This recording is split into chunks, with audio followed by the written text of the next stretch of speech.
Looking at me anyway. G'day, just here finished a job, and so I'm talking with Jane about what we did. We actually insulated her garage. It wasn't insulated before, and so I did that for her, and I topped up the rest of the job because they'd missed some eaves and things. So I'll just pan around to Jane. So what did you think of our job and our service, Jane? Yeah, excellent job and service, Peter, thanks. Yeah.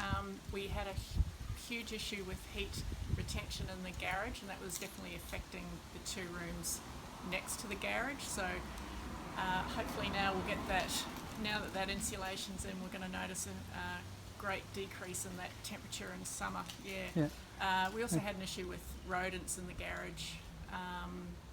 Oh yeah, because it wasn't insulated. Yeah, because it wasn't insulated yet, so hopefully that will rectify that problem as well. Yeah. But no, everything's been good, very informative, and cleaned up great.